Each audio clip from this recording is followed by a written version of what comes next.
and they have created systems. It doesn't mean their system cannot be corrupted. It can. But all of the big number of the Americans are working towards making sure that their democracy and freedom is protected at all costs. That is different from what we see and what we're witnessing in Uganda. So what does that mean? Ugandans, the majority must get involved. If we still continue calling out and crying out for the politicians, nothing's going to change. You can take this to the bank until Ugandans change their mindset and do what they have not done before.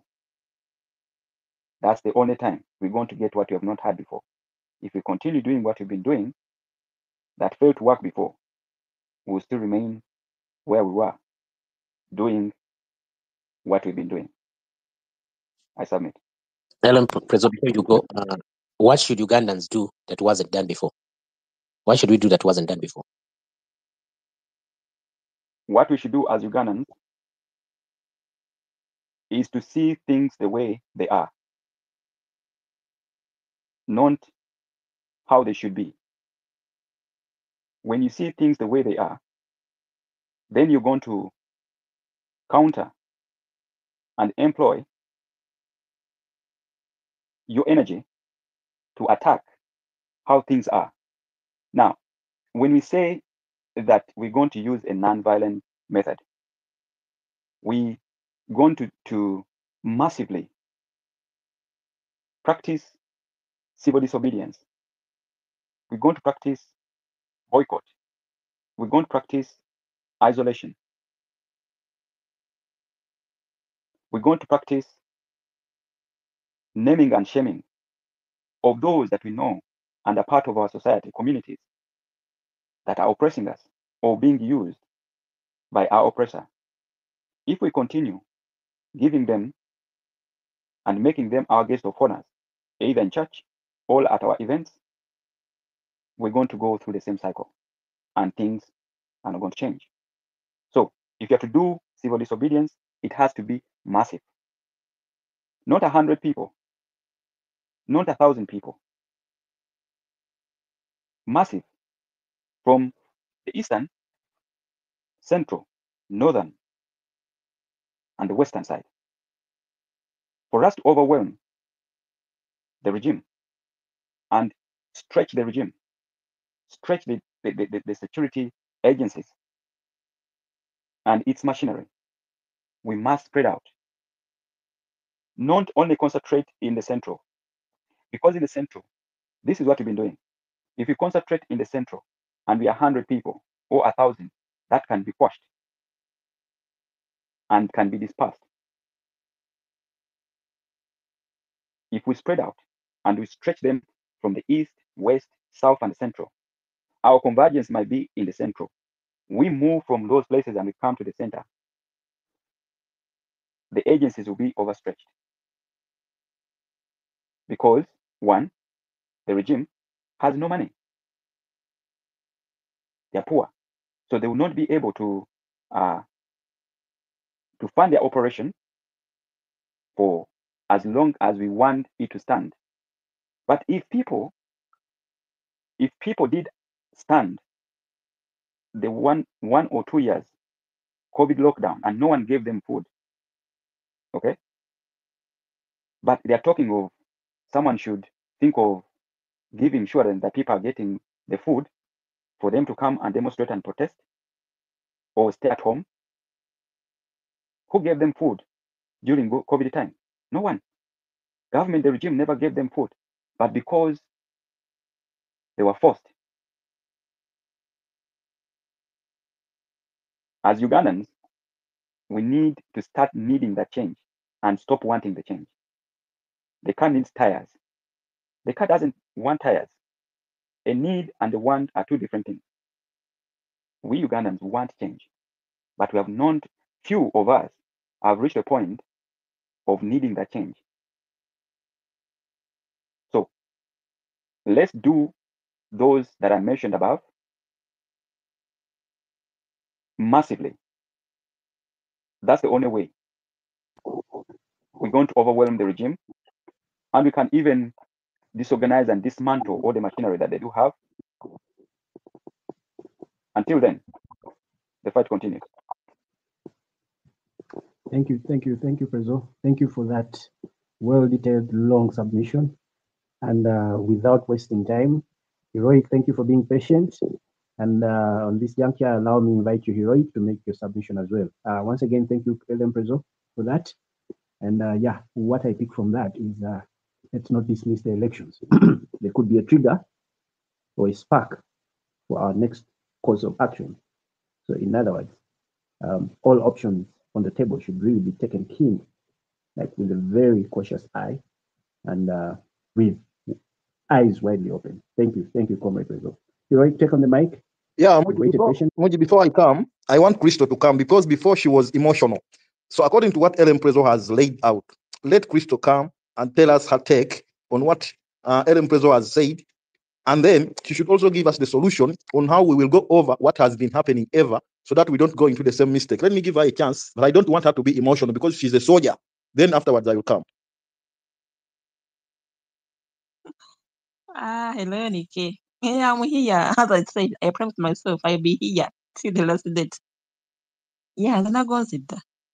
Elections, we're not getting down no matter what. We have to participate in those elections as long as we are still alive. Tujja kanoonya oyo omukulembeze alina gwe tunaabatwesiza gwe tunaabatuga nti this one tujja kanoonya akalulu and we will line behind him oba kasanaabanga alina gy'atutwala mu maaso. By the way, Ellen Prezo alayiniza obulungi ensonga zabaddewo clear. Tetulina okukola kimu tukyali mudde okujja as in to come one as Uganda. That unity ekyagaanye ekyabulamu. Yes, in Uganda unity. I wish we can be one as Ugandans nga twogera the same voice. Ebintu byandibadde byangu. Ebintu byandibyanguye. Kuba ffenna tunyigirizibwa. Yes, naye lwakuba nti onayoga twetaaga change ate oli wajja bwagamba kakati gwe bigenda kubeera onavuga kino oli avuga kiri. So we need that voice. Twogere ffenna nga twogera ku mulabe waffe nti ani mulabe who is our enemy team 7 ayamunoga tumukutte tutya how are we going to tackle this man okulaba nti tumugonze tumumalamu amaanyi afa tulina okumalamu amaanyi teri agenda kumalamu 7 maanyi it's us kwa abakulembeze abandi bali bamugonza they are all silent banatambulira mu bigere bye they are all in his pockets so they can't say anything ati ogwo omulimu it's our duty it's our responsibility okulaba nga tugamba no it's us okussa omusajja ono wansi paka oba tuvuga paka mu kalulu era tujja kagendamu oba tetumutuuse kyonna kyonna ekinajja cause ba dictator babagirako after kalulu before kalulu and even in between there tomanyi tuyinza okugamba nti nedda kati tumutayiriza wano before nga tekanabatuuka akalulu kubanga era tukimanye nti twamukoowa and we know nti naye tunagenda mu kalulu ajja kukaba yeeyisemba mulangira kuba buli kimu kiki byabakama we oba kitegeera kati kiri gye tuli ffe abanyigiriza we the oppressed the bodies in our hands tumulinda kalulu tumulinda akakwatamu tugambe nenda tukooye oba tugamba nti kati mulinde makatikati awo kiri gye tuli oba kitegeera nze wendi yes sometimes I get emotional nga ndaba Uganda tebabiriiko ng'olaba bavuga diversion ku diversion ng'olaba bongo bava dda ku nsi yaabwe wala olaba nga it is too much tunyigirizibwa you are suffering and the country is in abnormal situations abakwati abasinga they pretend nothing annoys me nga kulaba nti abasoma the so-called elites so ekodisanga abasomako ng'olaba ate basinga okulevinga bannayuganda bajja ku mulamwa I feel so bad nenga awo nendibadde akumako Uganda anyigirizibwa ate yamujja ku mulamwa and you are like anyway you are in a revolution bangi betwesiga bebasinga otulyamu enkwe kyonna kitegeera nti betwali tulinamu essuubi ate bebasinga okukolera atunyigiriza bebalina okusaidia oppressor bebasinga omutembeeta okutulaga nti mulungi so kati tulina kwetegerera as we the oppressed ogamba nti nedde kimala oba gwe mbadde neesiga akoze kino nze kankole kiri tetulina kwewulira amazima tulina okwewulira H12 the facts tulina okumwa amazima nga tugakuumira ku meeza obutagavaako oba okitegeera tujja kutuukayo mpolampola slowly by slowly tujja tutuukayo naye nza wenda banga obusungu nga bakati nkola ekinamu like kisa kyakukolera because they have nothing to do yes wadde nga nfunamo obusungu nga but they have nothing to do I have to be patient waba Uganda mbeetaaga bwe neetaaga time ejja kutuuka nga buli omu agamba naye nedda tubadde nnyo mu masanyu kati katwanyireko ku nsi yaffe tuve mu masanyu lwakuba nti obuzibu whenever someone is paid by the dictator aba over excited wabeera over excited nayingira mu crowd y'abantu abangi nayagala ate yagiziba amaaso agituuleko and of which Ugandans are easy to be diverted twanguva ku mulamwa tusese tudda ku bbali but tusigale nga tuvuga mission time njja kutuuka tujja kutuukayo mu nsi ensuubize kama wanaba tuwadde obulamu katusabe insha Allah tujja kutuukayo bannayuganda bayimaane bazukuka bayimaane balaba amazima cause ye dictator mumanyirivu tukola buli kimu ekitunyigiriza is ready agakola buli kimu tuliba tuli awo ng'anyize ku pesa entatulingalinga bannayuganda bagamba no it is too much. Come Helen, go on nze wendi. Kati nkuwulidde, Thank you for the opportunity. you are not emotional right now. Ogwo mulimu ngenda gwe okufuula strong obeera n'omutima ogw'ejjinja. Because first of all, going on the point, kyenjagala tuconsidering that mu revolution there are always two sectors. There is always a sector gye nandigambye nti no the military sector but nga yaba civilian, and there is a side gye nandiconsiderize nti ye political sector. Bino byonna if you talk of Museveni must go, automatically you are talking of the government. You want the government to go. What is a government? A government for me I will consider it as a component of three sectors. That is the executive, the legislature, and the judiciary. Here I will use the elimination method. I will eliminate the judiciary because the judiciary comes after ngatumaze okufuna government, like ngatumaze okufuna omukulembeze. Number two, then I will bring in two sectors, that is the executive and the legislature, because we bitambulira mu elections.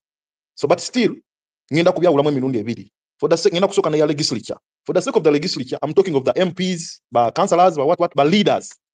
Of course, abantu abo, if we decide to boycott the voting or the election, that means that even if we don't have a government using all means that should be at the end of the day, we need the legislature and that line mpaka ku LC level. So if we boycott the voting, I think we shouldn't boycott, but we should prepare. That is for the sake of the executive. Because the legislature, at the end of the day, we have the government. Take an example, it is Dr. Kizza who is in the lead. You know, there are laws right now, as Ugandans. Tetulina maanyi gasobola kubeera nga twekyusiza ffe betwagala because tulina omuntu atukulembera akosa extreme powers, tetuyita misuse of power. So if we are to consider voting tugyetaaga, but I don't think that we boycott it kubanga bw'ogamba nti no toyagala kulonda naye ojja kukyusa omukulembeze mu miini gwe gy'owulira gy'oyagala. At the end of the day wetaaga banaakola amateeka n'okugalambulula n'ebigenderako because tosobola kutambuza ggwanga with the executive, that is the president, because president w'eggwanga Uganda yalina obuyinza bonna olwaleero naye abuyina mu bukyamu because akozesa omukono ogw'ekyuma nti atuse n'ekiseera okutegerera parliament yandibadde ekola ebyayo on its own. So the point yange ejja kubeera nti for the sake of the legislative council or legislature sijja kubelievinga mu kuboycotting akalulu. For the sake of the executive sijja kubelievinga mu kuboycotting akalulu, but nja kukunga Munnayuganda n'omuteekateeka because already tubadde tukimanyi nti kazenga kabaawo nga kabeeramu ebirumira nga bakabba nga bakola byonna. This time around, tulina kubeera nga twogera ku ekyo nti bajja kukaba bajja kola ki, but we should consider the steps that should be taken. That is after singa tugenda mu kalulu and things that have been happening usually ne be happening rather than boycotting it. Because ne bono gamba ogenda mu court toyina bajja kugamba presenting evidence, which evidence gyogenda ku presenting nga you don't even have the katoyina na mpapula ziva ku levels ezenjawulo ziraga nti no bakubidde waneeno. Number 2, bw'oba ogamba nti no oyagala boycotting akalulu ngate oyagala mini yonna yonna esobola okuyamba okujjako omukulembeze aliko. For example, take an example of Museveni's time. Yalina wakusatu naye yeekwasa ekyo nti bamubya akalulu ye gye yatwalanga ensonga. Ekyamazima buli Munnayuganda yali aperforminze mu kalulu ako. Kyamuwa akaseera kangu nnyo okupaswedinga Bannayuganda n'obalimba mu kaseera ako okulaba nga bajja bamwegatteko newankubadde nga yali yeekwasa ekitaliyo, but akalulu kaaliwo era nga ye ensonga gyakuba nti banzi ba akalulu yalina point kwanywerera. Yalina point kwanywerera. Kati bw'oba togenze mu kalulu nga bw'oyagala ka boycotting nsonga ki kwogenda okunywerera? Because we consider three things. You can either go through the process that is before, or the process that is within, or the process after the election. But before the election, yensonga lwaki tubaddenga tupreparinga march to parliament 9th October and other sectors ezigenda okujja nga tukuliyetinga. We are all looking for a one thing esobola okutugata as Ugandans. Okitegeera? Kati kyengenda okugamba ekigambo kimu. Tokaka Munnayuganda kuyimirira. Tokaka Munnayuganda kuyimirira. Muleke. Because waliwo abantu nga togenda bakaka kuyimirira bayimirire. Naye gwe aliwo kati essaawa eno. You are the revolutionary, you are the true revolutionarist. Yensonga lwaki weewadde at this time obeere ng'otunula. Biki by'olina okukola nga ggwe? Get 20 people abakukkiririzaamu. Explain to them what you want them to do. That is before, within, and after the election. Because all that yeetaaga coordination. Kati gwe bw'ogamba nti akalulu bakubba bulijjo kabeeramu ebirumira kabeeramu biki. Yes. Prepare for the worst because it has to happen as usual. But this time around, it shouldn't be the same issue. It shouldn't be the same game. Taking a kutambula in the same manner as it has been. And all that, eriku gwe Ugandan, avuddeyo, the 5 or the 10%, eri ready, okulwanirira ensi yo. So there is no way because we are trying all means. Era neka kwenza era kyayogerako. Tasobola kuveeri naye akikole abruptly. Naye alina okuba n'ensonga y'essimba gye yeesigamyeko that will help him okufuna support y'Abannayuganda because all in all, oli mu kunoonya Abannayuganda bakwegattirako wa. If we are looking for a one common point again, Uganda because we have tried all means. Silent. Doesn't mean they don't know what is happening. They know very well. But they are looking for a common thing that will spark all of them. I think the election is one of the spark that is going to lift all of them. And of course, the election. Now, going on, there is something, many revolutions have been happening. So if you're looking at I'm talking of the foreign policy right now. Foreign policy right now, when you give them 7 in all sectors. 1, economically. Number 2, physically, mutuseko. Mwandikidde amabaluwa. Mugambye olina okufusa mu ddembe ly'obuntu ekitiibwa. Munyize mu buli angle. If you consider what is happening right now in Uganda and what is happening in the executive of Uganda, olabanga they have been squeezed to the extent. Nti balina n'ebintu bye batandise okukola bye twayita suubira nti tebagenda kukola. That's why olabanga Olivia Lutaya, they are facing such issues. There is no evidence. But they are releasing them in such a manner. They have squeezed him. Ugandan wetagira wa foreign policy. Yakugamba. Because you as a Ugandan, toina capacity to take out no fly zone. That is the thing. Uganda vayo no take away mbera. Bobo yagala omuntu omuzungu oyo ba foreign policy kunyigira omuntu oyo goyagala. Ejja kuyamba ekintu kimwe kutero kibaita no fly zone. That is gwengo tadde wembera. Now kanjogere ku kibaita protest vote. Protest vote is the government nyingi as a point gye bekwatako okujja okwenunula. Boba togenze mukalulu. How are you going to protest using the stake of protest vote? Kubanga protest vote nayo esu the government nyingi. Right now gotunulira ebiri Uganda. Ndowooza nti kati ye point gye tusigaza right now. Okubeera nga gye twekwatako. Naye tetulina kugamba nti tugenda mukalulu era tukimanyi bajja kukaba tugwemu amaanyi. We should prepare what we should be doing within that period before and after. You know, okusobola considering ekyo kye tulimu okulaba nga tugusa kye twagala. But if we don't go there, ne protest vote then because you're muzungu, ali willing okukolagana n'omuntu oyo nyinyi gwalimo okukolagana naye. Twabanga yaliwo. If time comes nga musqueeze omusajja ne mugamba no, as Ugandans we are storming the streets saying that these guys have stolen our votes and we are protesting for this, they will come in direct and they will help us, considering a point that you are raising that we are protesting because our vote has been interrupted with. So katisino was ansonga lwaki. However much right now we shouldn't consider it, but we should also think of what we should do during that period. So we know kubeera nga twetegekera ekijja, but still nga trying all means one on a wali even before nga bwetutambula. But all in all, shituzayo ku preparation. There is no way we are going to deal with anything that will come across us nga tetuli prepared. Like it or not, oyagala kozesa armed struggle. Like it or not, oyagala kola peaceful protest. Oyagala kozesa protest yonna. You know kubeera nga era oli organized because sometimes the radical part of the preparation. So if you are not prepared, baswana kuterawo mugati ku meza n'obuyinza ne babukuwa. At the end of the day, no more kufe Kampala tukeeka jansi ng'ogenda Ntebe because you were not prepared. But if we are prepared, anything that comes on the way, osobola okujenganga n'owangula ekyo ky'oyagala because you are prepared. So some of the things we should consider, tulina kubeera mu steps. Bwe kaba nga kalunga ke kazze, tulina okuba nga tumanyi ki ekyokukola during that time ne after. Because bwe tuba tugamba nti bajja kabba, so tukkirize bakabbenga bulijjo. No. Tulina okuba nga tusala amagezi. What we should be doing, we as we are here, for example, we are 20 people here. Buli bantu abiri ba lawyers, nga mulinawo ba lawyers, buli omu alinawo ba lawyers 10 abamukkiririzaamu. Bwe tuba nga tuli ba engineers, nga buli omu alinawo ba engineers 10 abamukkiririzaamu. Bwe tuba nga tuli bantu ba bulijjo tetulina kye tumanyi, buli omu alinawo abantu 20 oba omaze okuzimba ejje gye bayita strong political force egenda otuyamba okuyita mu buli kye tugenda okuyitamu mu kaseera ako as bali be bajja okutwegattako because at the end of the day bajja kukuŋŋaana tutambule. But if we don't consider that, ojja kuvaayo oyimirire Kampala ogenda otunula emabega ng'oli bw'omu because tewa preparing abantu abo bagenda kuyamba kuyita mu mbeera efaanana bwetyo nga ne baloyazi bennyini mukaddako tebagenda kuyamba because bw'ovaayo no protesting in a protest vote ne constitution y'eggwanga Uganda ekikulambika butereevu nti kikwetaagisa okyenyigira mu nga Munnayuganda singa olaba nga bazzeewo embeera etagenda bulungi mu kintu ekiri lawful ng'akalulu because akalulu kali constitutional. Awo ne lawyer bw'abaawo ne balawyer be 10 bajja kujja batuyambe nti n'abasirikale bw'obeeraawo ng'olina abasirikale 10 b'osobola okupoloota nti mu time eri ejja kutuuka nga tebandikuyisiza nga bwe bandikuyisiza because nabo kyoliko kye baagala. All in all tunoonya ki ekigenda okubeera nga Bannayuganda bakukkiririzaamu. Bwe kiraba kituuse ku level nga kigenda kubeera nga kikyuseemu ne kifuuka rough, kijja kusinziira ku mbeera eneeroddeewo. Ejja okutukoosinga okuyingira mu kiri rough ate gwe ekyo tekikwatako kubanga oyinza obutasobola kitandika. Ojja kwesanga munnamagye yennyini yajja kitandika because yakitegeera. Naye bw'onoogamba mbuno tokiwadde budde kijja kutusumbuwa nnyo. Maybe mujinja koma okeda because these guys bakulula ebintu birekana as someone else submitting then nga bwetwongerayo mpola mpola.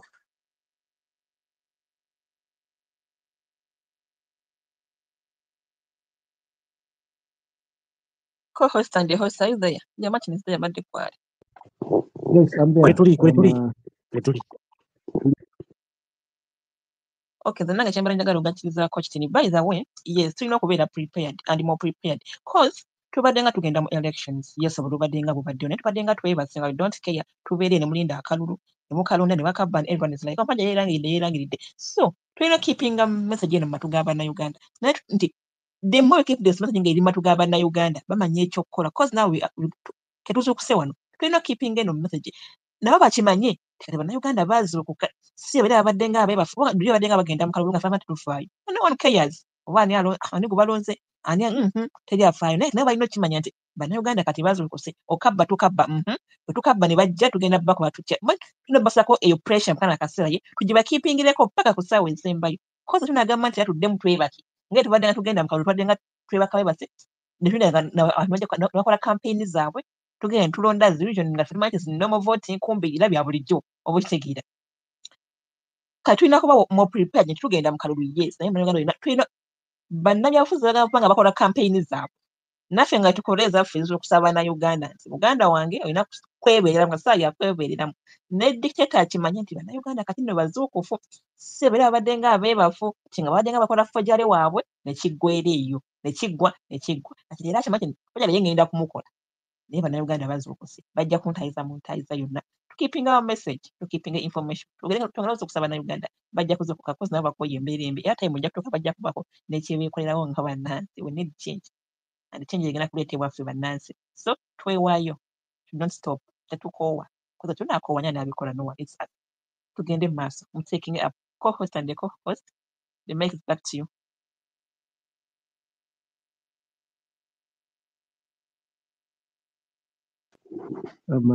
Thank you, Christoph.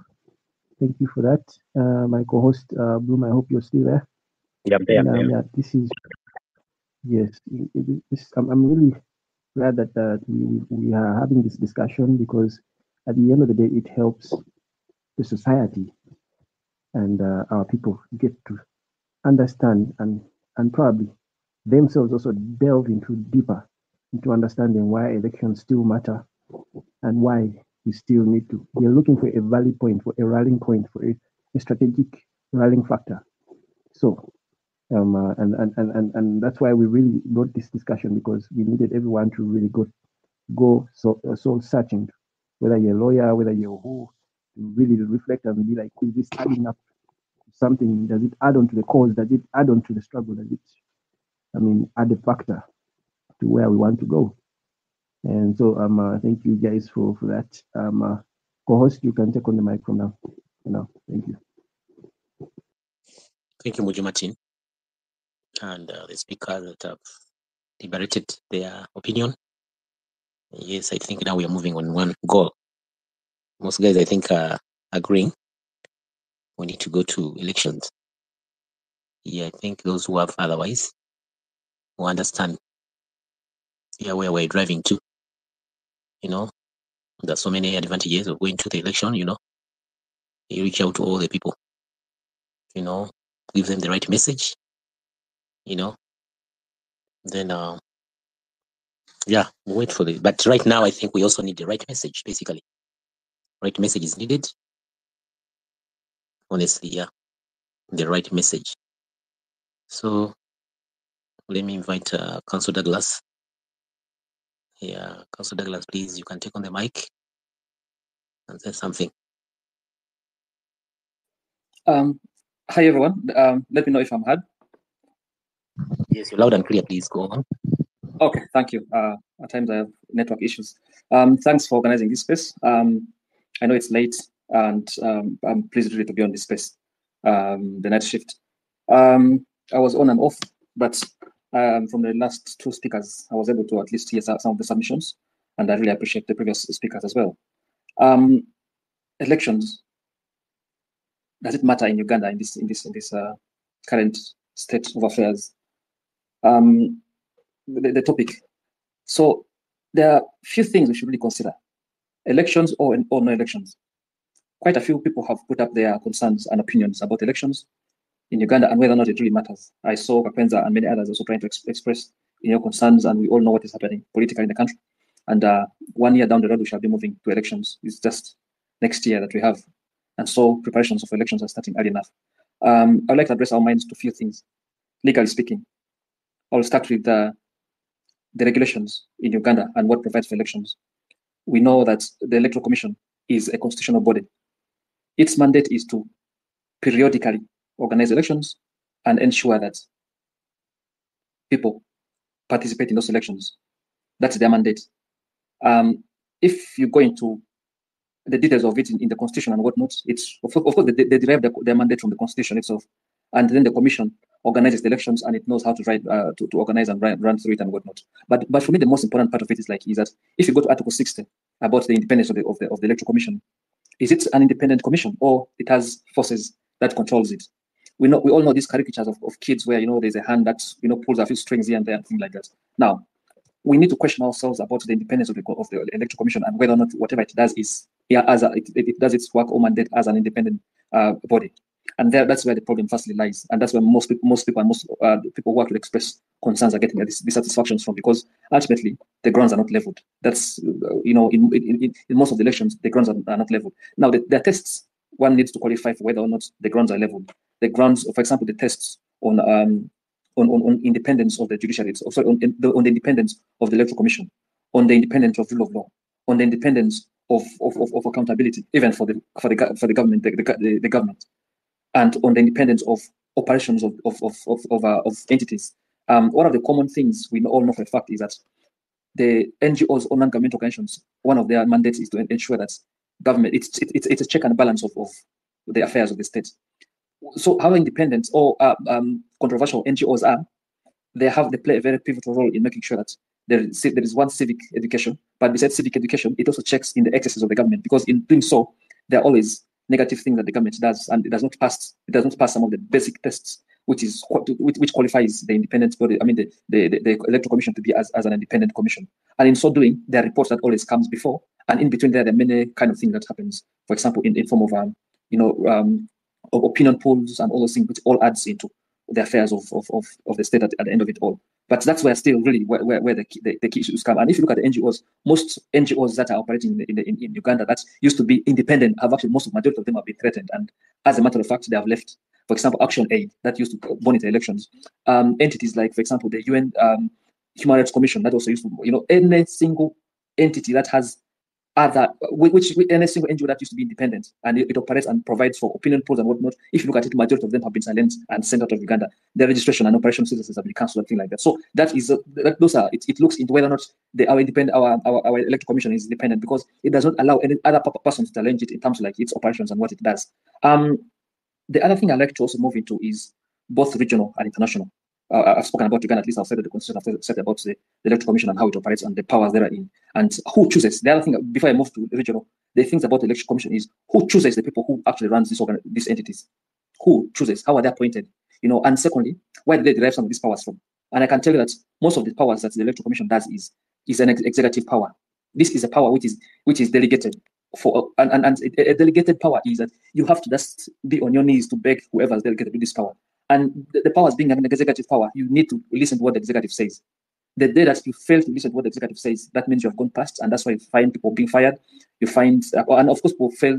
They fear to lose their jobs, and so they always listen to what the executive says. And if I talk about the executive, we all know the office of the executive. So let me leave that as that. Now, at regional and international, there is an international covenant, a treaty called the International Civil and Political Rights. It's a UN document. This document, it provides for provisions on checks and balances of states. It provides for basic requirements for which countries should qualify, and in so doing, it gives mandates for countries to make laws, regulations, rules that makes democracy to be seen. And the words are very, very, very, very deliberate. That makes democracy to be seen in those countries. Democracy is not an absolute word. Dr. Mugenyi here lives in one of the democratic countries, and so you can tell him the operations of democracy. I have seen it. I've seen it personally myself. I was in the US on the day that Trump was elected, and I saw what really happened. I was in New York and I saw what really happened, and this is a practical view of my own personal view. But if you compare to what happened in any of those countries back in Uganda, our countries and our streets are, first of all, full of violence, full of bloodshed around election times and whatnot. But in those other countries, you never even see at times a single shot of a gun. You know, you never even hear, you know, political opponents being threatened and all those things and whatnot. But anyway, that's what it plays. Now, the civil and political rights covenant to which Uganda has signed and to which Uganda has incorporated most of these provisions in its constitution and also giving powers to the electoral commission and whatnot, have those tests. And those tests require that, and also it goes back also to the African Commission, the sorry, not the Commission, the African Union. It also has provisions in its act that provides for regular elections to be conducted in the country. So those are some of the words that it uses. As I said, they're the deliberate words that it uses to make sure that countries to qualify to some of these tests that makes countries to be able to be members of the general democratic member states. And in so, the test is whether or not the countries have these provisions into their laws. And if they have these provisions into their laws, the next you can see is simply you have these observers, you know, regional observers, international observers, and whatnot. And the fact that a country is undertaking its elections, it goes ahead and does its election, and these people give their reports to whoever has sent them, either it being maybe the UN bodies or it being the African Union and whatnot. Now it has done its work. It has done its work. Now the question comes. It now begs for me. It begs now the question to do with this particular topic: does elections still matter? Yes, it matters.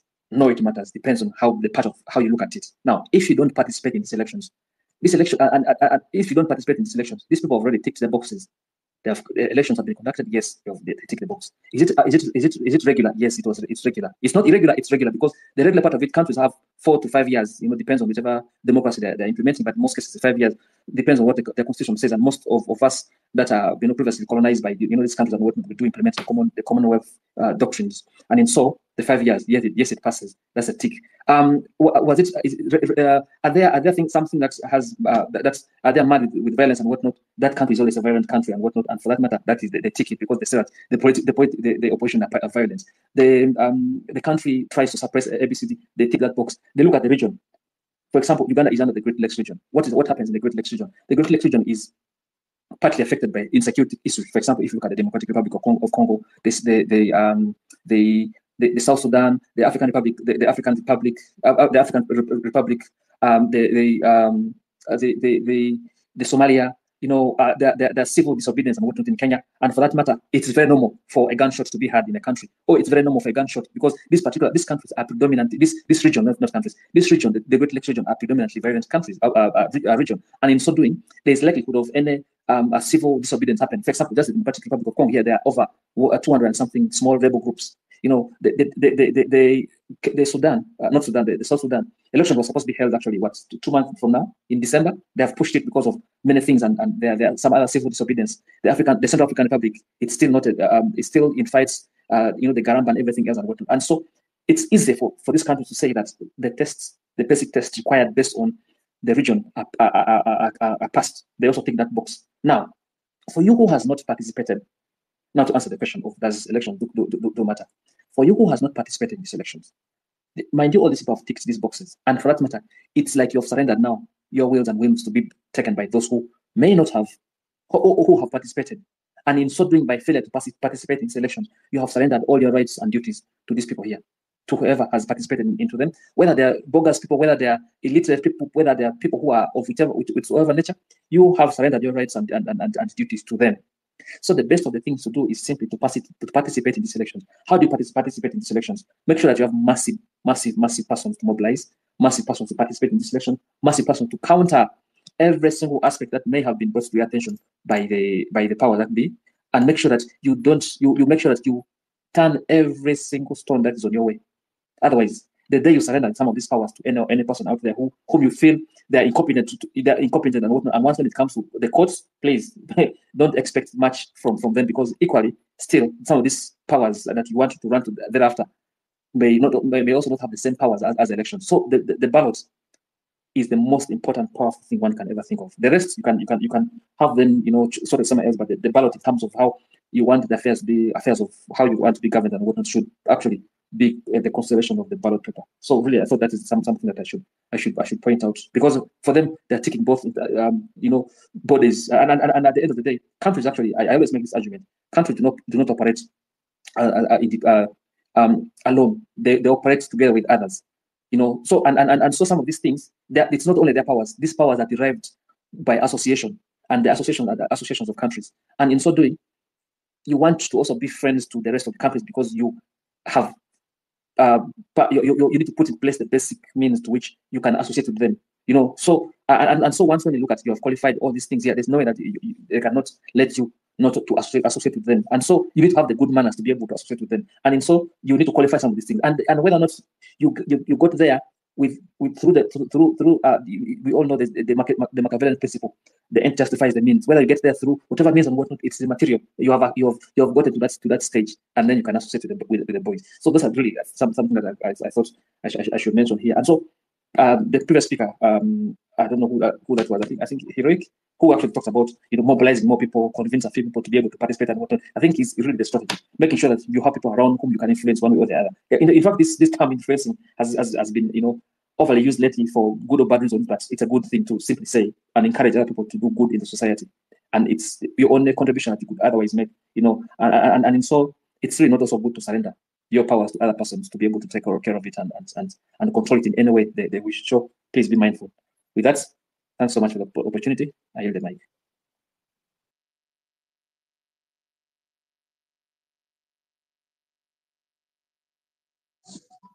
Thank you, Council Douglas. My host, are you there? Thank you, Council Douglas, for that deliberation. Yeah, you give us the authorities at least. Yeah, we used to ask ourselves, why do these dictators really concentrate on having elections? So those are the reasons I think they hold elections, which are selections basically. They select themselves into power. Mad with, brutality, ballot stuffing and whatever. Yeah, I think now we know today why they usually force themselves into elections. Otherwise, they'll just declare themselves life presidents. But they just want to chew the big boys to be, to be signaled as democratic. So whichever way you get in, doesn't matter. So Joy, you can unmute your mic and speak to us. I don't know why I'm failing to add you. Mujo Martin, are you there?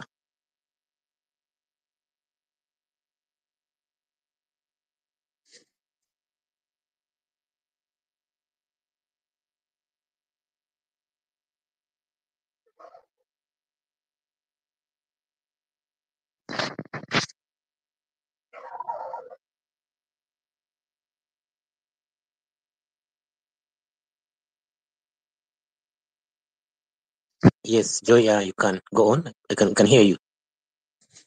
Perfect. Yeah, thanks for hosting the space. Like other people said, me, I don't have a speech to make. I actually would like if I could have a conversation back and forth. Even Douglas, I think it would be better if he came back on the mic. We can make this conversational. You can feel free to interrupt me because maybe I say something that's incorrect. I'd love you to say, Joseph, you're wrong on this one. Here's why you're wrong. I think a conversation is better than me just giving a speech. Anyway, a few things were said that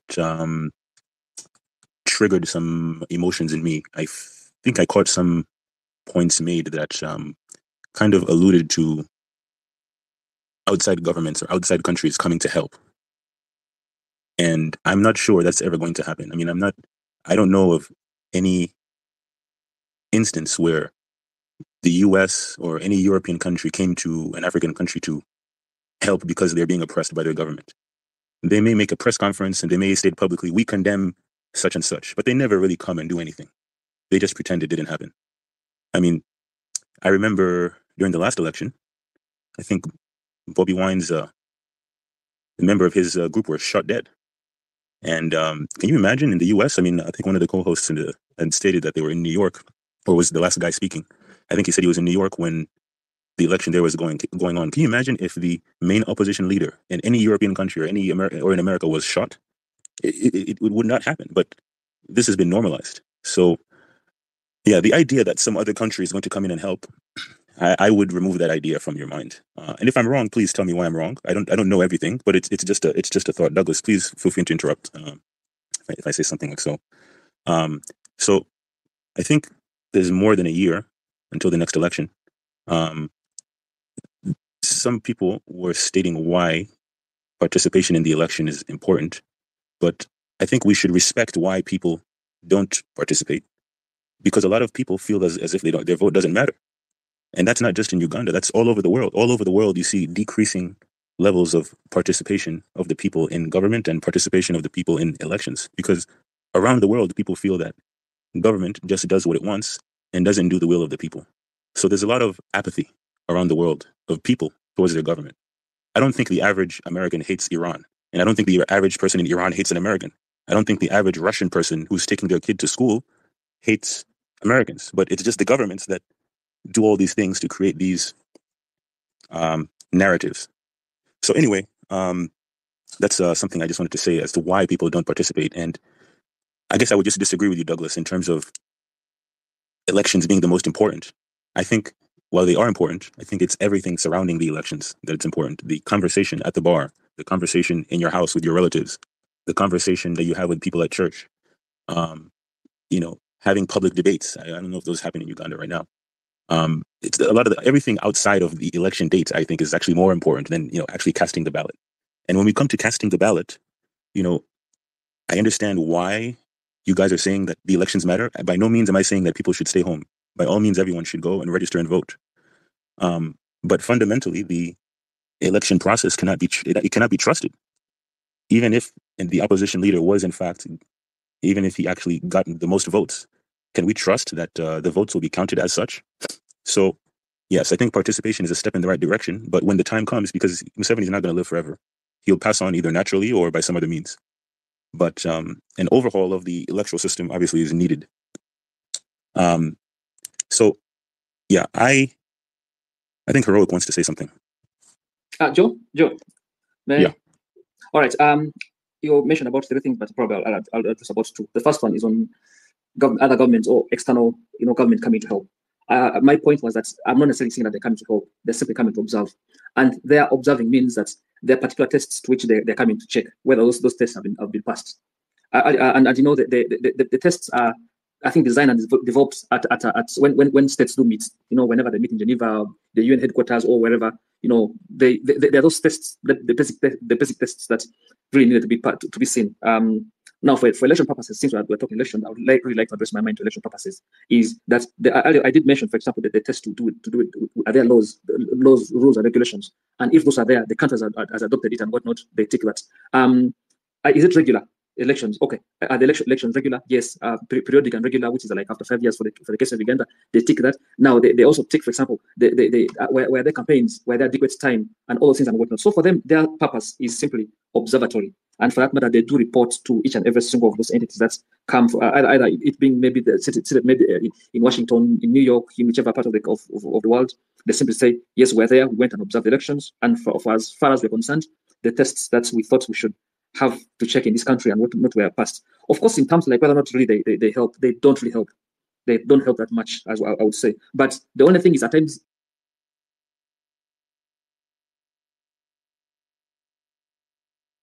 Hello, did you drop? My network could be. How about now? Yeah, we can hear you now. We can hear you now. Okay. Go ahead. Yeah. So now the purposes of those people is to make sure that they say, I was actually making the point that they're simply observatory and they report back. And in so doing, they also come with their tests. And these tests, similarly, even us as a country, as Uganda, we also do, whenever there are Ugandan electoral observers, they also do have the same in any other country. And so they do report back. And I was also saying that whenever countries do meet, they also do check in some of these things. I have ever participated in one of the presentations of the peer review presentations where they're reviewing Uganda in Geneva. Where was this? What organization was that? It's the peer review. It happens in Geneva. After every 4 years, the countries are reviewing each other in terms of like their performance. So it's the peer is the peer in this word is the peer in this word relates to the country. So they have all these countries. For example, they say, okay, let us review Uganda. How are the education systems? How are the health systems? How are the election systems? How are the governance systems and whatnot? And those and in most cases, that the government is represented by 1, the Attorney General, 2, the Minister of Foreign Affairs. So these are the persons who actually do represent these countries whenever they're reviewing. They call it the peer review. Yeah. It always takes place in Geneva. So, but in Uganda, you find that they invite organizations, they invite individuals, they invite people to get their views, and then they have these views presented in Geneva. And so they have. I just want to say that because I just want this to be conversational, right? So yes, absolutely. I would say that I would say that I would assume that in the past Uganda has failed? Is there a test? Is it like pass or fail, or is it like a percentage where they say, they met 60% of the quality measures? Like, how do they grade it? And can you share like how Uganda performed? Okay. I definitely need to dig in some of the documents. Some of these documents, they're actually readily available and they're there. But right now, we just stepped onto this. No worries. I don't expect you to remember them. But, yes, but what I was there. getting at, brother, is that I suspect that Uganda either performed poorly or it received a fail grade in previous elections, and I guess those metrics can serve as a way of measuring future performance. I guess in future elections, perhaps when we have a regime change, we can measure how we perform in the future. So yeah, just a thought there. Actually, the previous last election, the November 18th riots. It's not riots actually. The November 18th, how do you call it? The shootings and whatnot. Definitely, it will degrade the ratings. Yeah, because it happened right at the time when there were elections. Sorry, when not election, but when there were campaigns going on. And these campaigns, for example, the candidates have been nominated by Electoral Commission. They have the roadmaps up and going and whatnot. And why would you have a shooting of at presidential, at candidates who are doing their mandate, which was given to them by the Electoral Commission, and they have roadmaps that have been approved. So now those are the things that actually are presented. And in so doing, they look at those things, and now the test is whether or not they have passed the tests of non-violence during elections. And obviously they have not, because they look at where there shootings, how many did people lose lives, and all those things. So those are some of the things that now the gradings are based on now. And they're quite several, by the way. They're very, very several. And so that's really something that I thought I should address.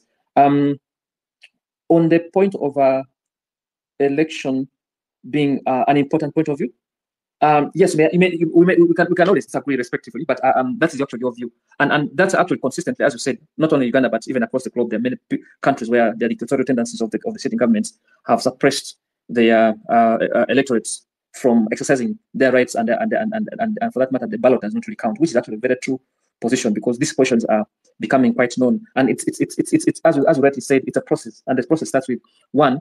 Have people been given that much of an opportunity to be able to, present themselves at elections, where the elections, ultimately people want, whenever there are people, even me myself, whenever I see some violence in any place, the best I could do is to possibly move to safety. And in so doing, there are many people who actually end up not participating in elections because of some of these things we see, for example, to do with the electoral violence, things to do with intimidation of intimidation, disappearing, people moving across the borders and becoming refugees in the neighboring countries because of intolerable situations in the country and whatnot.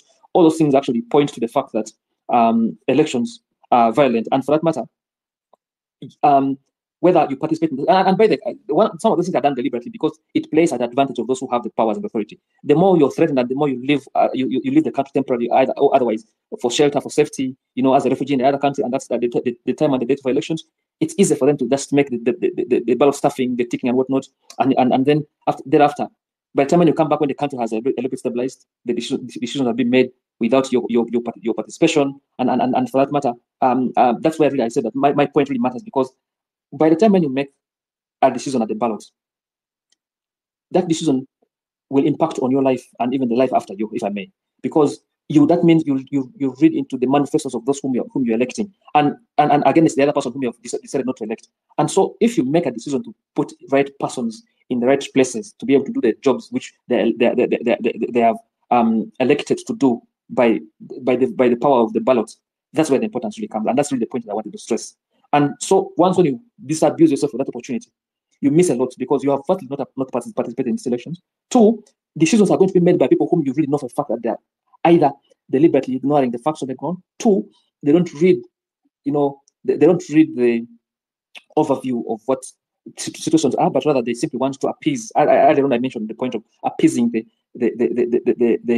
delegates, that person who has delegated you, because you're operating under another person. But also three, you tend to not want to have your voices being heard, and that means that even if a decision has been made, it's hard for you to challenge it because you're not in the system. Let me give one more thing. I know Hiro's hand is up. Even if me myself, if I'm an example, if I'm a member of parliament, and maybe the leader of opposition asks us to get out of the parliament because whatever is being discussed in parliament does not align with what the party and whatnot, I would actually hesitate. I would rather be there to argue and debate with those, even if I'm one single opposition member of parliament. at least I would rather make my voice being heard than not being heard, because either way, something is going to happen, and without your voice. So it's always good to have your voice being heard loudly by the ballot than not absolutely being heard, because that again in a way means that you have voluntarily surrendered your powers to those who are now ruling at you. And mind you, as I always make this point, at the time those of you whom you think are ruling us they make the best of decisions, but no, some of them actually just making decisions out of emotions, and for that matter, we have desks by way of not participating handed over, our powers to them. So that's, I think, the two takes that I'll pick from your submission. But we can always talk. Thanks. Yeah, Slave, Okay. can I finish before you go to Road, please? Okay, Joe, you can go on. But also, Joe, before you come in, Councillor Douglas, what are the consequences of these bodies that these leaders, usually hold election to appease? What are their effects, basically? Because the previous elections, the United Nations Human Rights Commission gave a report that the Ugandan elections fell below international standards. What were the consequences? Even, I think, in 2016 was the same, basically. So, Joe, you can go on, and then Councillor Douglas also come in with that question also. I think that was a question towards Douglas, but Douglas, I think I can answer this. I'm probably going to be a lot harsher than you in saying that there are zero consequences. A lot of these world bodies are complicit in just by their non-action.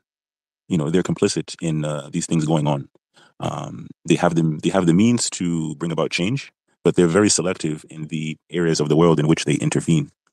But my big point that I wanted to make when joining this space on the mic was to address the issue of intimidation by those with rifles, those with guns, the guys that hold the pistols, right? Because at the end of the day, that's where the government, that's the means through which the government is able to keep people down and not allow people to express themselves. It's the guy in the uniform holding the gun.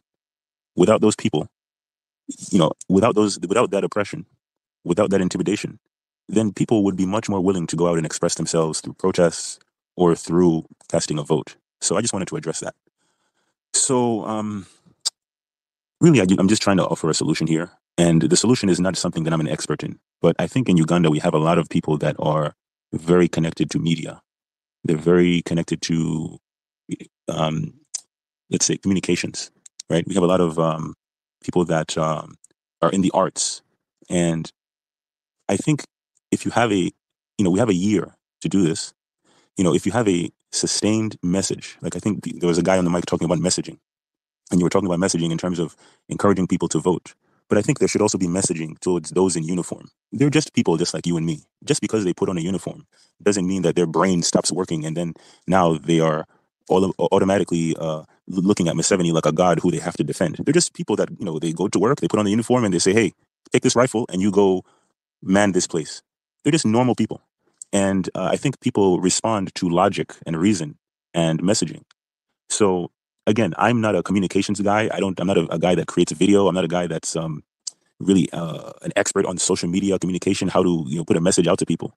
But through the means of those that know how to do this type of work, I think that's an avenue through which you can reach those guys in uniform, a sustained message towards those in the military. They're not robots. They're just human beings. And if you have a sustained message, this is not a fancy point. It's not a sophisticated point, but I think it's an effective point. And I welcome any criticism. Maybe I'm naive. Maybe because I haven't been in Uganda many years that I'm thinking a certain way and maybe my idea is stupid. Please point it out. But it's something I've been thinking about for a long time. A messaging aimed at those in uniform. Why are you guys shooting us? We're all in this together. They know just as much as we know that the guy at the top is the problem. So the point is a sustained messaging towards those in uniform. And I think that over time, there's this idea of memes. Right? You guys know what memes are, right? Sometimes it's a short video on TikTok. All these guys that are good at making videos on TikTok or videos on Twitter or videos on YouTube, all these folks, that they can be leveraged to have a certain messaging towards these people. Do you guys get what I'm saying? Am I talking crazy here, or is it making sense? Do I need to clarify? You're loud and clear. Yeah, we get what you're saying, but remember also, most guys who are making videos on YouTube, TikTok, most of them have been compromised apparently. They've been paid right now on their payroll. Really? Payroll, maybe we need to come up with our own team. Think of all the artists in the art, and it doesn't even have to be an artist, because if I'm a major artist in Uganda, maybe I don't want to poke the bear. I don't want to, jeopardize my career, for fear of maybe I'll be arrested.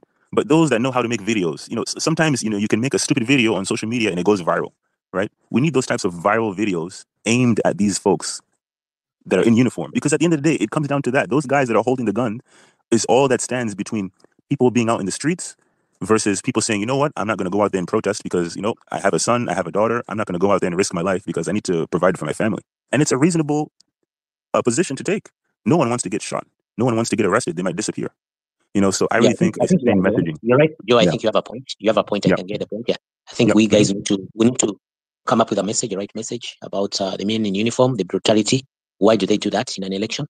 Yeah, An Council Douglas. education type of thing. Go ahead. Sorry, brother. Thank you for letting me talk. I appreciate it. Yeah, and then also the messaging. Then Council Douglas, if you have something to say, then we shall have Philoic, then Lukanga. Okay. Well, thanks, Uganda. Now, I don't know, Joe. I don't know which country you are in, but you at times, yes, you speak so nicely, but at times you speak a little bit out of context with what is actually happening on the ground.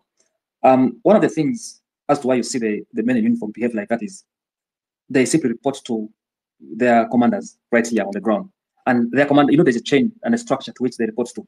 And in my submission earlier on, I said that there was a question posed about the consequences of these observers and whether or not it has a significance in the electoral processes. Yes, it does, and at times it's a very serious one at that. I can tell you the last time the Attorney General appeared before in Geneva, together with JJ Odong, the Minister of Foreign Affairs. They had a lot of work to do, extremely a lot of work to do. They were sweating, and they were sweating not because of their own doings, but because of the work and the misdemeanor of these other persons, these men in uniform who do not know even the consequences of their own actions. And I can tell you that there are people in either the police force or the army who have never even shot at a gun the last 10 years or so thereabouts, because we don't have any serious war. So where do they get an opportunity to use these ammunitions at? Whenever the opportunity are available themselves during those elections, that's when you find them shooting. And if you take just a common look at what happens in this court, in this military court martial and whatnot, people are just shooting guns anyhow, and people are being charged left, right, and center because they're idle, they don't know what to do, and they have no use for some of those ammunitions, whereas they're carrying these explosives every now and then. But when it comes to answering consequences, mostly at regional and international level, there's nowhere else to be seen. It's answered by other persons. That's why I told you that there were these two people, the Attorney General and the Minister of Foreign Affairs, who are answerable to some of these consequences. I agree with you. Whereas on the other side, I agree with you that there's a lot that needs to be done, more especially to bring out the plight of many persons who suffer the consequences of elections, during elections and all those things, because election itself is a process, and we need to show there has to be also a deliberate process to show to the world what happens right at that particular time. And it starts with right when elections, even before elections are organized, like around this time where you see a lot of adverts coming on from the Electoral Commission's office inviting people to participate in elections, to be election observers and whatnot. It needs to start right around this time, until that time. But Douglas, you don't think that you mentioned the commanders that you mentioned these guys that are with boots on the ground, the guys that are showing up to, let's say, NUP organizational meetings and then preventing them from entering a building. You don't think the commanders of those soldiers, you don't think those people, you don't think they follow social media, you don't think that they have a smartphone, you don't think that with sustained messaging online that these messages can reach them? They actually do, and they have access to some of this information at the end of the day, But the point I'm making here is that, you see, they really don't care so much what happens to them, because the command to them is to bring the elections, and so whatever happens here happens. And you remember the recent sanction by the US about the police officers and whatnot. But sanctions only hurt the people. Sanctions only hurt the public. If the U.S. says, you know what, we're going to blockade, Uganda receiving imports, that's not going to hurt Museveni or the head of the army. That just hurts the people on the ground from receiving resources. Okay. Now, actually, you have actually made one of the points I wanted to make. One of them is resources. Now the consequence. We're still talking about the consequences of the elections. If the elections are bad, how does it affect the country? Now, one of the things is, of course, the issues of resources, which, of course, we know for a fact, even the Electoral Commission itself, however much they make a budget and an allocation of money, and what some of this money is, at the end of the day, it's borrowed to conduct elections. So that's where the issue comes about, to say that how are the consequences of elections felt by the commoner? One, issues of resources. At times we lack resources here because we, as a country, we don't have enough money. We don't have enough resources. We don't have that much to raise even the capital. Money for the budget. We raise about 40% of the money. 60% of them is actually borrowed to finance whatever we have in our budgets. So in so doing, where do we get this money from? And now when you walk, for example, into the World Bank to ask for money, in any of these financial institutions to ask for that money, they look into many things now. They can ask for those reports from Slave Uganda. They now ask for the report of the UN on elections. about performance of Uganda. They now ask for all these human rights violations reports and all those things. That's where it comes about. The other point is also that still also on sanctions is that there are persons who are sanctioned individually, not to travel, not to do businesses, and if at all they have assets in any other countries, for example in the US, in the UK, and whatnot, their assets are frozen. Those are also arising from the consequences of their commanders, and in so doing, they commanded maybe army officers or police officers who orchestrated violence to individuals onto the ground. And in so, the effects are not felt directly as yourself and myself or thereabouts maybe, but the effects are felt individually by those commanders who are commanding those police officers, but also ultimately, consequentially by services that are not delivered to us, which ideally are supposed to be delivered to a citizen of Uganda by the very country. And so these are things that we end up being denied of because of our participation, not of bad elections. I hear you, man. Look, I still think that okay, I'm a major general in the Uganda in the UPDF or a high-ranking official. Okay, they freeze my assets that I have somewhere in Europe. Like, these guys are not hurting. If you're one of Museveni's chosen guys in the UPDF and they freeze your assets you have that you stole from the people, you don't really care. These guys have an unlimited amount of money, funds to tap into. He'll just say, "Hey, good job, son. Here's a couple more million shillings." They don't really care. I disagree with you, man. I still think it hurts most of the people on the sanctions. But I just want to highlight the importance. The reason why I brought up this thing of messaging, and again, it's not a very fancy, sophisticated point. Oh, we need to have people that can make videos and memes on YouTube and in social media to make a messaging towards the military. The reason why I think it's so important, and if someone has a better solution, because I'm all about solutions. I try to think of how can I solve the problem as opposed to just regurgitating what we already know are the problems. So I think the issue of intimidation, that's the main thing. The main reason why people are not participating, people were talking earlier, Uganda has problems and no one is getting off of their seat to help, fix the country. The people are scared of being killed. That's the main thing. That at the end of the day, we talk about all this stuff. That's the main thing. People know there's problems. There's a lot of smart business guys in the country. There's a lot of smart Ugandan men and women in business that would love to lend their hand in solving the problems, but they fear being arrested. They fear being disappeared. So unless someone else maybe thinks this problem is not that important, or if they have a better solution, I invite you to share it. But to me, messaging is the best means through nonviolence that you can reach those guys in uniform, even the high-ranking guys, because if you see, I think even Mr. Muhoozi he's on Twitter all day. Right, so these guys they will get the memes with a sustained messaging. So that's it.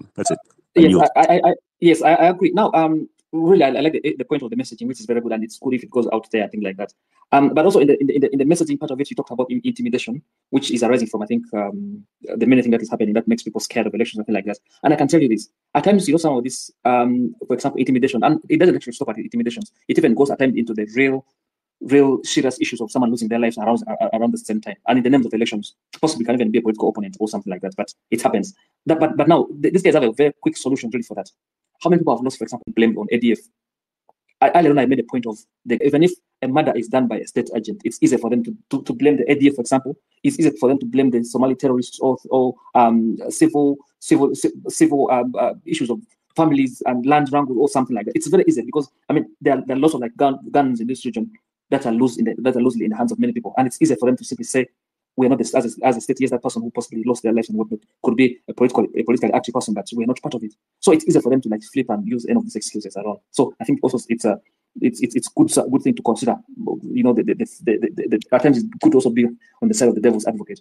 On the point of non-violence, yes, this is a point that has been used well over. Actually, there are many organizations, most are coming from Europe, using the non-violence methods of engagement not to engage in violence. But I can tell you, at times, for people who have read, these old books, at the moment, I'm actually halfway reading The Art of War by Shanju, and just for my reading pleasure, nothing else. and one of the funny things is that at times people use some of these tactics, some of these books here, to be able to intimidate other people, not to, to intimidate them from not participating in some of these public engagements, for example, elections, something like that. So the day that you can successfully intimidate a few people from not taking active part in politics, they're better, because they will not come into the ballot. They'll stay at their residences and homes and they'll not participate. For those whom you have mobilized very well, who know that that's the trickery for sending away all those who might be scared, well and good. But yes, I agree with you, the issue of non-violence, which is actually a lot used pretty much in Europe. Non-violence principles, I know quite a few of them, are one of those really principles which should be enforced around elections and should be strictly adhered by states But the question is that, are they working? And Agreed. those guys can counter. How are there no means to counter these non-violence principles for their advantage? Those are the things that they look at.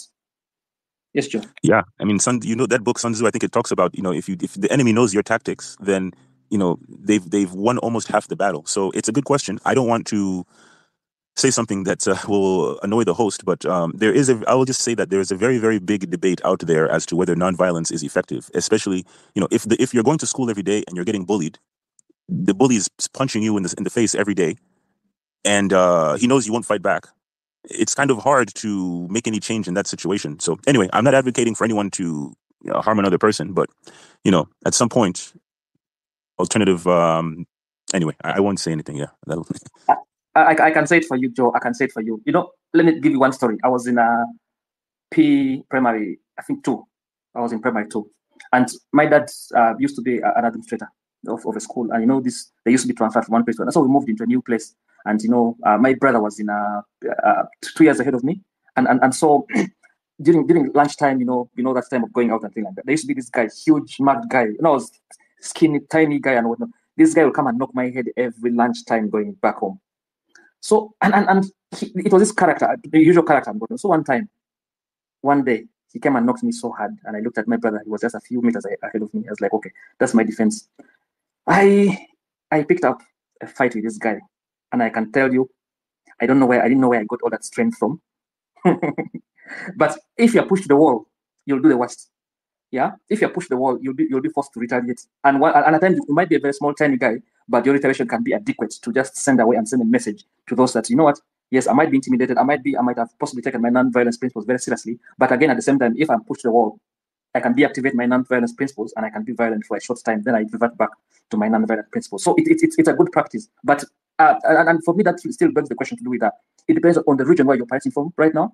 And I know most of your arguments, I agree with you, Joe, that you even made it in your argument that one, you've not been into Uganda, you do not know how things play around Uganda and whatnot. Possibly you are in this country that there's rule of law, there's democracy, things are a little bit right organized. People don't throw cans of bottles around whenever they're driving about, things like that.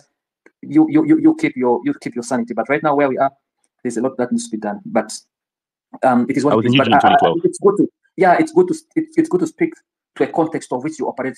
So most of my arguments are grounded on the context on which we operate. And so I don't want to make things seem very good and whatnot, whereas I know the fact that yes, we have a few things happening and whatnot. We can both speak about the good parts and the bad parts and decipher which one really works for the situation. And it will ultimately take us some time to really fully implement the non-violence principles. Though there are lots of there are lots of pushbacks against some of those principles. One of which is we all know for a fact that the civic education has been, it used to be in the curriculum. Now it was removed off the curriculum, and that's for me. It's where this whole thing starts from. So that has now been moved to other things, and so people are not, being given some of these basic things that will otherwise make them to be non-violent and all those things. So I really give the mic, Joe.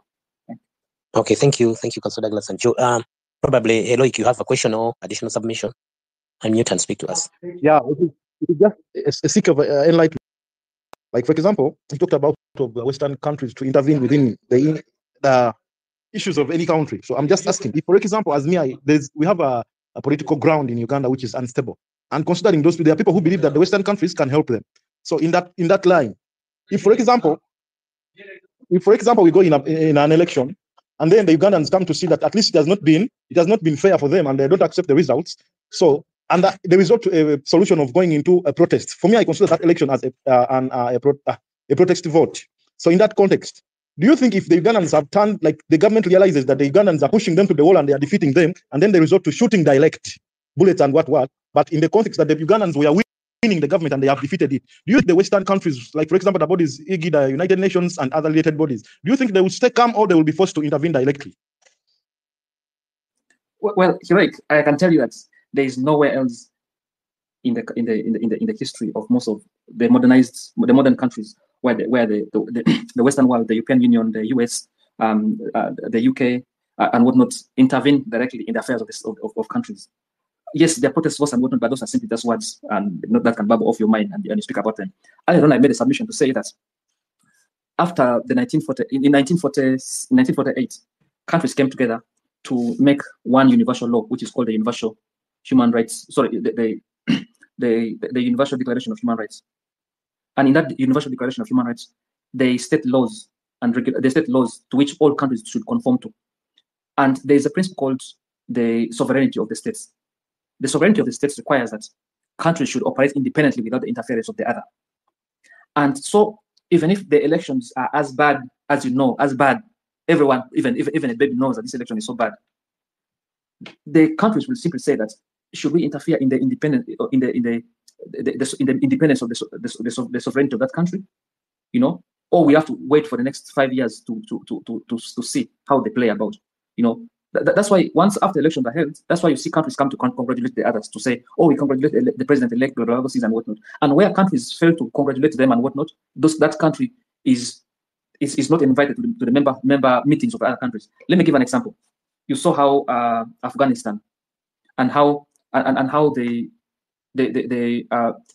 how these soldiers called the ones in Afghanistan, how the Taliban. After the Taliban, yes. You saw how when the Americans left, no democratic country actually has recognized the government of Taliban. Reason being, that was not a democratically elected government. The people did not participate in it. It was by war. So any other country where there is any war and whatnot, the first thing they do in most cases is to make sure that they organize elections, even including this West African countries where you see there's so much coups happening left, right, and center. The first thing they'll do is they'll make sure that they say that they have done that to save the sovereignty of the country, and for that matter, it's actually not a coup, but rather they make it sound not a coup, and for that matter, they want it to simply make it look so nice, not to avoid other countries to operate with them. And countries, as I said, it's okay, like Douglas, yes, please. Kindly there. How about bodies like the United Nations, African Union, like that?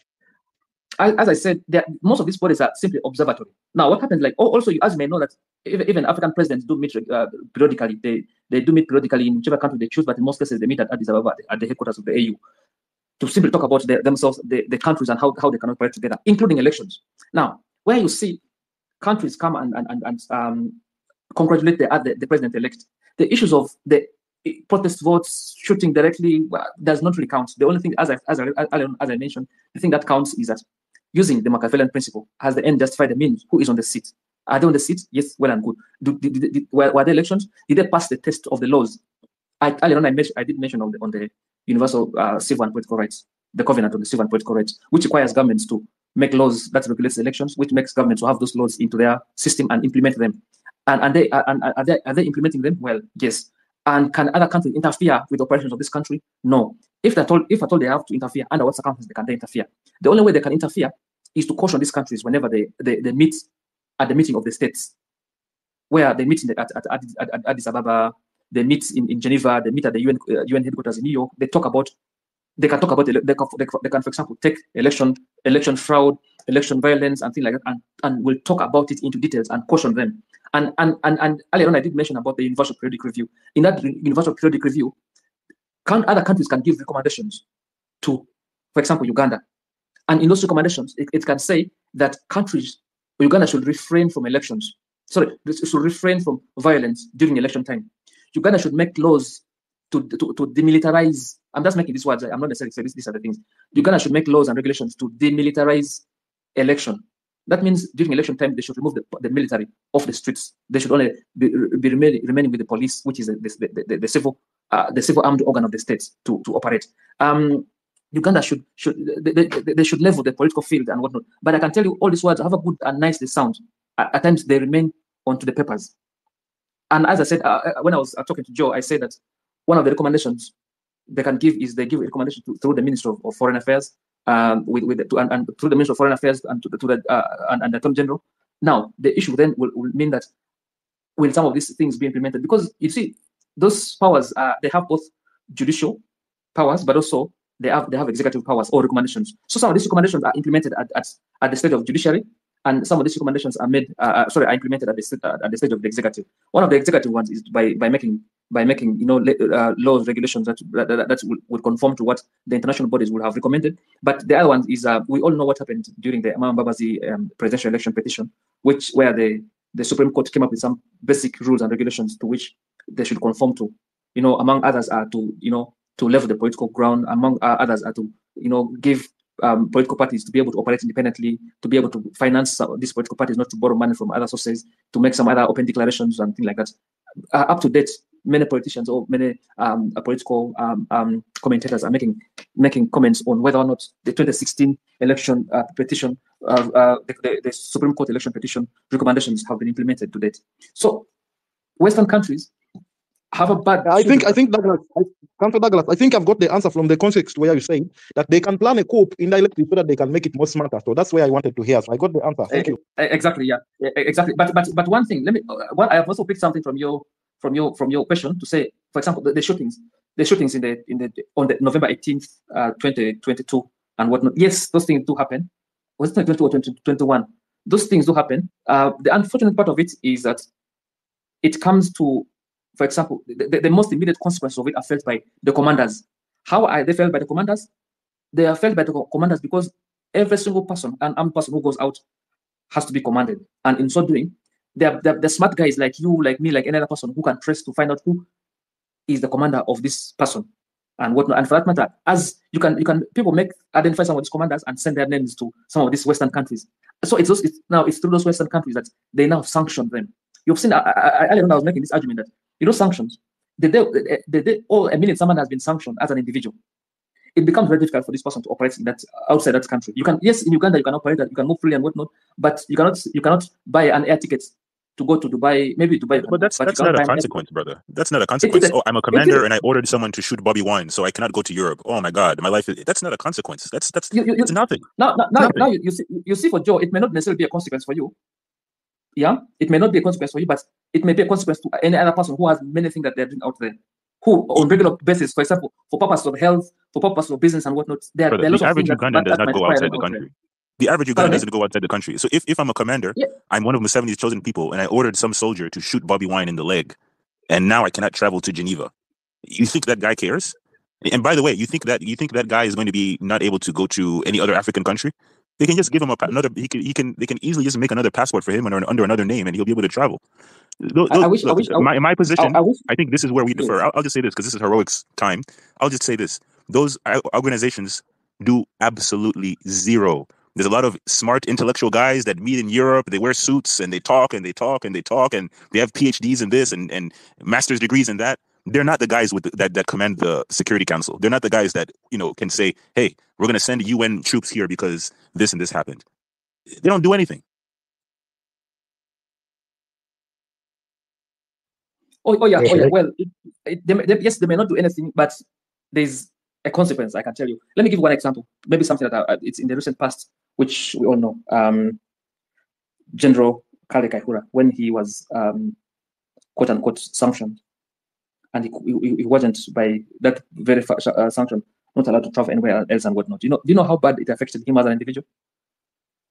You may not necessarily know the consequence of it because possibly you may not be very close to some of these people here. I'm talking about people who, for example, one, they have properties, two, they may have businesses, or three, they might, for health reasons, just basic health reasons. And one of the things also is that you may not necessarily have to even sell your products. Like, for example, they say, I'm really not so sure, I'm not privy to that. They say there's some milk, I don't know whatever name it is, that is produced by Kaihura, and it cannot be sold anywhere else. So it's possibly within the supermarkets in the country, but it cannot be exported anywhere else because they said it's for a property of a person who has been sanctioned. So there's some small things, very small, which you might not necessarily see, but the consequences are there. However, the really bad part of it is that yes, for a fact that it affects as a person who has been affected by a commander and whatnot. At times, for example, if you've lost your limb and you've lost it and you can never gain it ever again. The people who have lost parents, the people who have lost businesses and whatnot, resulting from the stupid actions of some of this armed person, and that's the unfortunate part of it. But the consequences, the actions taken by the Western countries might not necessarily be so dire. It's a very slow process. It's a very, a process which is possibly under the non-violent steps, which might not bite anywhere else hard. But it is what they can do in the circumstance, other than the reports and questioning and grilling people whenever they meet in Geneva or whenever they meet at the UN headquarters in New York or or whenever they visit Washington DC. So that's the only thing that's but also the other thing, like at times we all know for the fact that the World Bank not long ago refused to give Uganda money resulting from issues of human rights violations. So yes, the country as a whole it might suffer, but the people who feel the pinch most are the citizens, really, unfortunately. So really, that's how I can say it. I don't know, Heroic. I really I'm pleased. I hope I've answered in one way or the other. Okay. Thank you, Councillor Douglas. I give the mic. Thank you, Councillor Douglas. Let's have Lukanga. Then I think if there's no any other person, then we shall close the space. Lukanga, please unmute and speak to us. Thank you for being patient.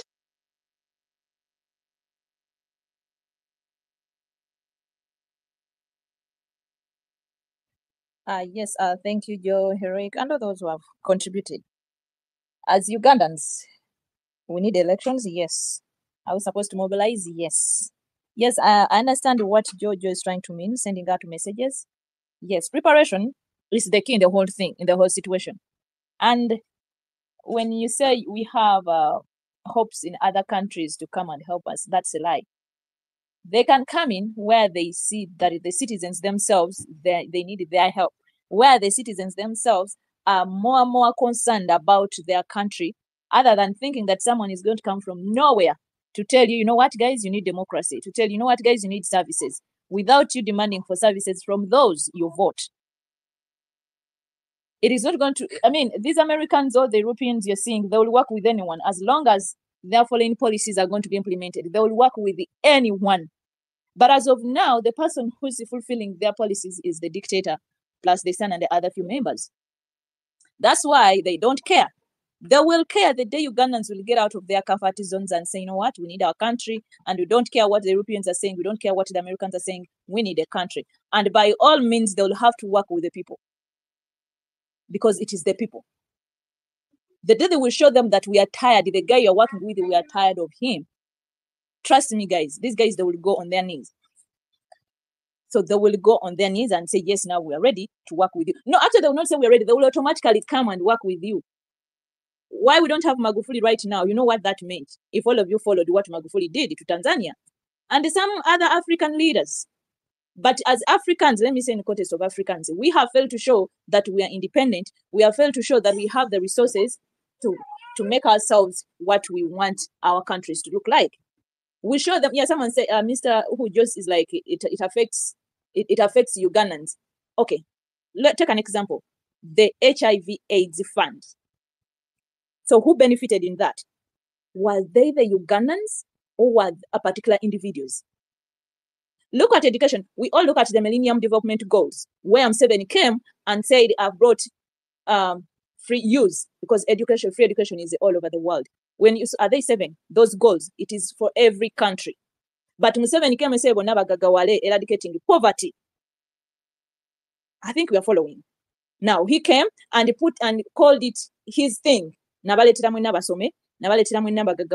them all, eradicating poverty. I mean, so the whole system, the guy had to contain it on himself.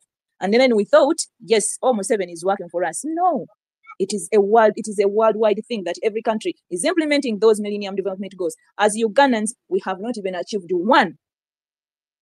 But those funds are released. Who's benefiting? Is it me? What do we see most? The guns on the streets of Uganda. The education system has died from the grassroots to the end. When we talk about democracy in Uganda, it does not exist. So, if we want that to happen as Ugandans, we cannot boycott elections, because that is the only ground we can stand on and claim. And we put out, we want to go to ICC. How are you going to go to ICC if you did not participate? So what we have to do is to hold all these guys accountable. And we're not going to hold them accountable to offer services, but by taking them out of offices. There is no way we're going to put them out of offices if we have not involved ourselves. Remember, we slept. In the process of sleeping, now we are waking up. The system is already rotten, that we are struggling to get at least one particular spot that we can hang to, but it is not there. Everywhere you touch, it is just maggots. Everywhere you touch. Now, we need to look for what we need. And whoever is going out in the field, every message, yes, messaging is going to work. We know MTN, we know Airtel, all those Airtelcom companies are owned by these guys. But it does not hurt, it does not hurt us to put these messages out to them. It will reach. I remember during the 2021, the word was, Gendo Londe, Kuma Kaluluko.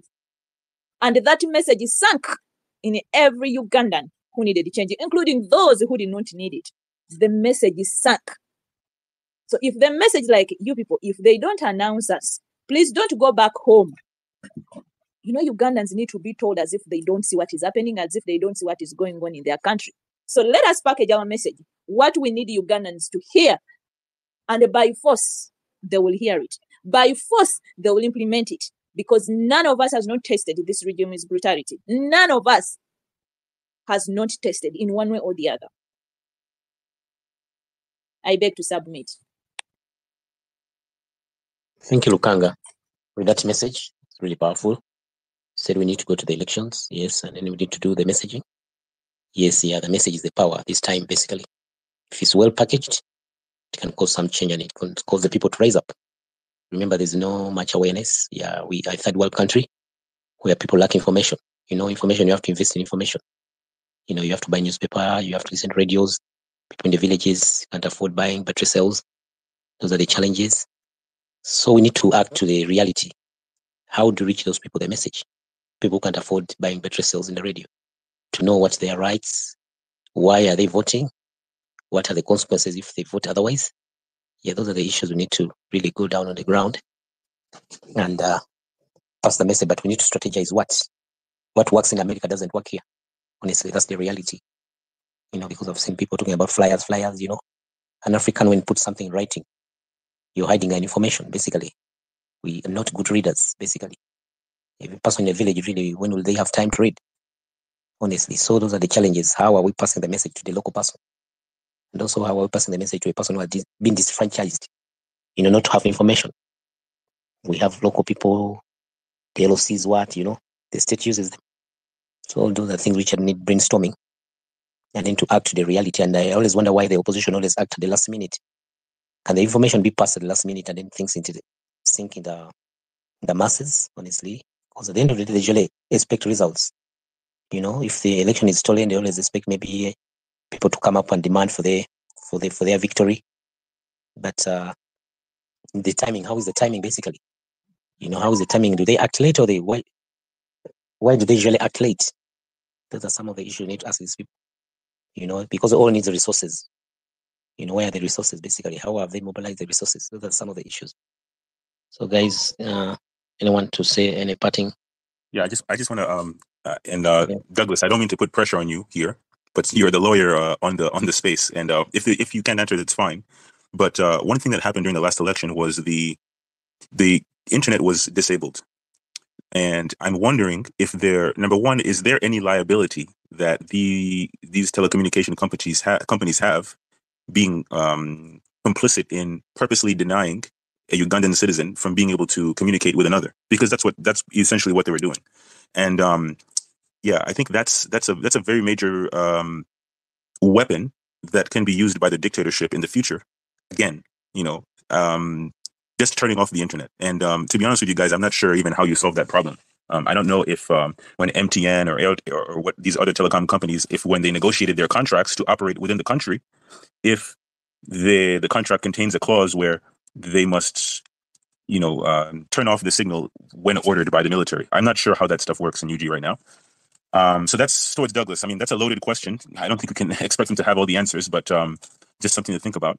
And yeah, you know, for those that are listening, you know, maybe some folks are listening and not, maybe they didn't join the mic. You know, I believe in doing what you know. You know, I'm not a lawyer, I'm not a politician, but I do work in tech. So, you know, I'm figuring out ways that I can contribute a little bit. I don't want to say basically where it is this is happening, but I would say that somewhere in education, there's an opportunity to educate the youth. I think in educating the youth, you only need a couple of years, let's say 3, 4, 5 years of educating the youth on the importance of civic participation, the importance of honoring your country, the importance of allegiance to your country, allegiance to your fellow man, your fellow brother, and your fellow sister. These are concepts that are not foreign in many other countries. And there's a lot of other countries where kids are taught from very young. It's God, family, and country.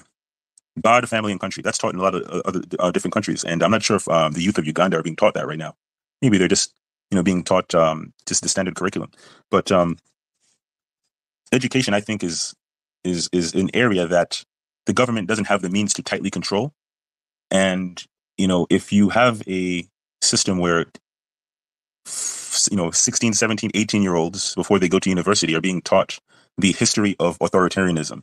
These are the folks that are going to be in government in the next couple of years, right? So teaching them the history of authoritarianism, the history of tyranny, the history of the country, and why it's important to always align yourself on the side of freedom. Again, this is not a sexy point. It's not a fancy point, but just high level conceptually, that's an important avenue of ensuring that the next generation of leaders that are going to be in government have that foundation of thinking in terms of, when I find myself as an MP, when I find myself as a deputy prime minister, when I find myself as a governor of a large number of people, that my mindset is more towards the people as opposed to, whoever president is that I'm serving. So that's it. Yes, Joe, I get your point. But remember, this is the dictatorial state. Yeah, the leader is autocratic, basically. And I remember we used to have civic education in a subject called political science in secondary school. It was scrapped. Political science. Mm-hmm. Yeah, political science. It was scrapped. Deliberate to control the masses. Basically, a dictator will not stay for a long time by mistake. They apply measures. So they've applied measures, and that's where we are, basically. So I can tell you that, I'm not just talking here. Like I said earlier, I haven't been in the country for several years, but I can tell you right now on the ground, like I live in LA in the United States, Los Angeles. There's many East Africans here, Kenyans, Ugandans. Myself, I'm half Kenyan, I'm half Ugandan. And I can tell you that I have a relative. I'm going to be purposely vague because, these things are monitored. All these things that we're talking, these platforms that we're talking on, they're listening. They're listening. So they're not going to get caught by surprise. So I don't want to reveal too much, but I would say that I have a relative that right now is using technology to enhance the quality of education in the classroom. And Lukanda, maybe this might be of interest to you because, you have situations where, the classroom, like, the teacher doesn't have chalk or, kids don't have, textbooks to follow along in the class or, or to do their homework, things like that. And using technology. And this is actually being implemented in certain villages. I won't say which region, but I've helped him out, my cousin. I've helped him out. He's on the ground there. He's in UG right now. It's a pilot program that he's doing, and I've helped him out with some software stuff, and we're seeing some good results. So, I think education is very, very, very, very, very important.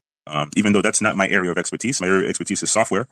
But I feel everyone should do a little bit of what they know. So guys like Douglas, perhaps you and your lawyer friends or your friends in the legal area, you can start crafting a framework for the future where we have a legal system or the foundations of government are better aligned to serve the people. Those are things that lawyers do, crafting documentation and government frameworks and things like that. And, that's why earlier I was talking about when I said messaging, you guys probably have friends like this. When I was talking about how you have guys that are videographers, photographers, there's social media this, social media that. Those people can leverage their intelligence and expertise to craft that type of messaging. Everyone should, Mr. Joe, people should do what they know. Mr. Joe, can I interject a little bit? Yes, madam. Yes, madam. When you talk about messaging, like for example, okay, take an example. If you're in the US, they have apps they're using, for example, to make phone calls on their voters. Now you are into technology, and I'm sure that those apps that can be used in Uganda. I mean, getting contacts of people is not hard. Let us be sincere to ourselves in Uganda. That you just send a message and someone is going to receive that message, either an audio or just an SMS. So with those apps, because I've used the two of them here, and I'm like, okay, can't we have this? Like now we're saying we are laying strategies. You talked about these messages are being monitored, which is true, and that's why I said that in the beginning. I'm sure some of you hadn't joined, and then I went off. In the beginning, I said when someone retweets, when someone makes a tweet, look at that tweet. Don't like wait a little bit to react towards it. And if you're going to react, what message are you going to put out? Because there are particular individuals that they are watching and monitoring that at the end of the day, it is going to affect us because we're seeking for democracy, not so? And so when we talk about certain apps, we have like apps Ugandans, you can say, can you download this? They have that data that they can have on all their mobile phones. And that app is there. And once this message is crafted, it can be sent. If you have over how many contacts in your phone, send one message, it will go to all your contacts. I also do the same. Another and the same. Trust me, the message is going to reach. That's what I wanted to say. Thank you. Yeah, I just want to clarify, Lukanga. When I say messaging, and by the way, thanks for that insight. I just want let me define it so it's not confused. I'm not talking about sending a specific message to an individual. So I looked up a definition here, and I'm going to read it. It's short. It's not that long. So here's the definition that I'm talking about. Messaging in the context of communicating a mentality towards a mass audience refers to the strategic development and dissemination of information, ideas, or beliefs intended to influence perceptions, attitudes, and behaviors of a large group. Right. So when I talk about messaging and all of these people that are in the music space and video space, and these people that are creating TikTok videos and memes and making funny little videos, that's what I mean. Like those avenues can be leveraged to communicate to these guys in uniform. So it's more of a communication strategy type of thing. You know, that's really what I mean. And it doesn't have to be commanded by an individual. I'm not saying, we need to form an organization that's going to manage the messaging towards the military. It's something that can be organic. Once a few people start, other people say, oh, I have a phone. If I have a few friends, we can make a video aimed at, the guy that's commanding the folks in Eastern Uganda, for example. So yeah, again, these aren't fancy ideas, but I think they are effective ideas. So anyway, Slave, really appreciate you letting me speak my mind here. Thanks for the space, brother. And Martin, you too, brother. Thank you, Joe, for that message. Yeah, I get it. You say we need something organic, maybe like message on TikTok. I get the point. Yeah, I think guys need to do more. Yeah, we have just joined TikTok. Basically, for me, I'd abandoned it because of the quality of the message. I've just joined it. It's growing. I guess the other people also have just joined. It's just growing whereby we can't have like direct interactions, videos. Yeah, there's a lot to do on mobilization and TikTok, basically. So many people are rolled there. They lack information. I remember they've been infiltrated. The regime has employed some people to change their mindset. So we also need to go there. And do something. Yeah, people follow trends, brother. People follow trends, and I guarantee you, if there's a trend of making videos that are maybe humorous, maybe they're kind of funny, but with a serious message towards these guys in military, I'm telling you, then it starts small, and then the trend just grows. If you've been online for a couple of years, people just follow trends. Everyone just follows each other. That's kind of how social media on the internet works. So yeah, if you just have a few folks and they see a trend of this is becoming popular, or maybe there's a video someone makes and these kids go to school, hey, did you see that video? I mean, maybe it has some humor in it and it's funny but with a serious message. It only takes a couple of days or weeks for something to go viral, and then it multiplies exponentially. So yeah. Okay, I think we need to do that. The only challenge that we are leaderless. Yeah, those are the challenges we've been facing. Apparently, you assume probably someone is going to do it. Then the other person also assumes someone else is going to do it. So what are your thoughts on the leaderless thing? Do you think are you in agreement that folks should be leaderless? It's something that is also being talked about in the Kenyan spaces because, they had a large protest, and I'm just telling you guys, just from being in their spaces, that there's a group of those that are unhappy with the outcome of the protests, and some attribute it to being leaderless. I actually think having a leader is not a bad thing. The problem is, I guess, having someone that's competent, that people believe in, and that's not afraid, because as you saw, being a leader of opposition could get you killed. Yeah, it's a bit challenging being leaderless. Joe, are you still? Sorry, yeah, I think we had lost you a bit. Oh, yeah, did I cut out? I don't know if you heard me earlier. Yeah, but I think there was a network problem. There was a network sorry, problem. but You can go on. I was just asking you at a high level your thoughts on the leaderless versus having a leader idea. Yeah, it's a bit challenging. At the first time I also saw it, and I realized anyway we shall not move anywhere, because everyone will be assuming so and so is doing something, yet really nothing's being done. So I don't know. It's proposed after 9th October we need to gather and brainstorm, and then we see the way forward, honestly, and then we need to focus on what really works. Yeah, but I think we haven't come to a common consensus apparently. Yeah, I think with in a few days, I think we need to, honestly, we need to deliberate and see what is real, honestly, because that idea was copied from Kenya when they had a successful protest. Because he also said, let's pick up the leaf and try the same. So basically, I think they didn't. There was no much study about it. It was something that just picked from there and then transferred here. Yeah, but apparently we see it's really draining. I mean, retarding us, honestly, in the movement, in the struggle. and kind of disorganizing us a bit. So I don't know, because the idea other people are saying, if we have a leader, those leaders can be compromised and then frustrated, they struggle. Being leaderless anyway, the regime will not know who is who. If they compromise one, still the movement will go on. So that was the argument. So I don't know how technical